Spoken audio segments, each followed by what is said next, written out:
Dámy a pánové, a teď mezi nás zavítal chorvatský silvestrovský expert, tedy expert na slavení silvestrů národů celého světa. Jelikož se jedná o zahraničního experta, který kromě němčiny, francouzštiny, italštiny, španělštiny, čínštiny, japonštiny a kamerunského nářečí kmene Tusu tam nemluví žádnou jinou řečí, kterou mluvím i já, tedy češtinou, povedu s ním rozhovor v jeho rodné chorvatštině. Chorvatsky jsem se zdokonalil letos v létě na dovolené. Já doufám, že budete rozumět. Dámy a pánové, chorvatský silvestrovský expert, pan Zvonko Vidrić.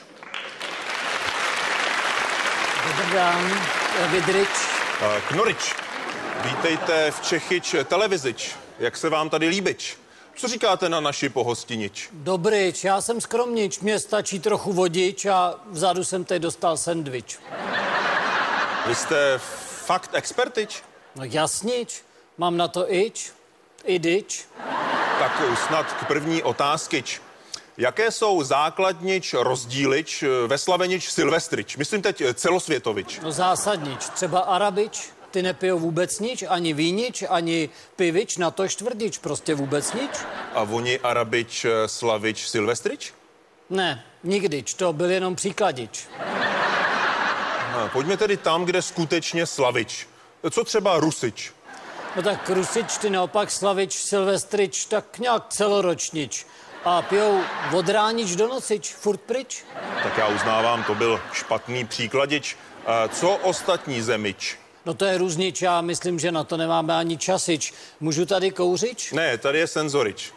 Zapálič a přijede hasič. No, tak to dám pryč.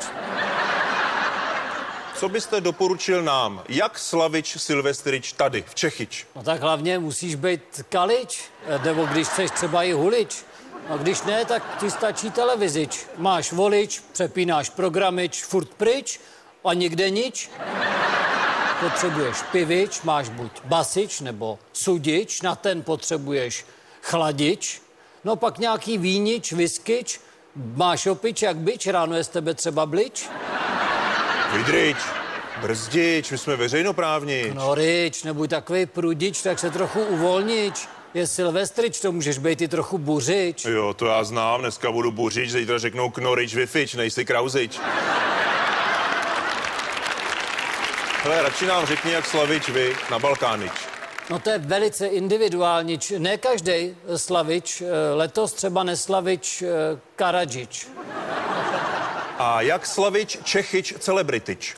No, výborný kalič z politiku je Gandalovič a mezi herci Maďarič. Ten jednou hodil takovou šavlič, že přelítla botič, zakopl nějakej čedič, vzal to ještě hlavou votič a ležel tam jak Ilič. Ilič z Mauzolejč. Přesnič a dneska si nepamatuje vůbec nič, má oknič. Co vy osobně máte rád na silvestrič? A snad na úplný závěr nějakou vaši osobní message. Tak já mám rád na silvestrič ohňostrojič, výbuchyč na nebič, jak nám to kdysi zařídil Miloševič. A message, když piješ, pozor na tvůj chtíč a neslav jenom na silvestrič, dělej to jako rusič, slav celoročnič, furt pryč. Tak to si myslím je nakonec geniálnič. A teď už Vidrič, vifič.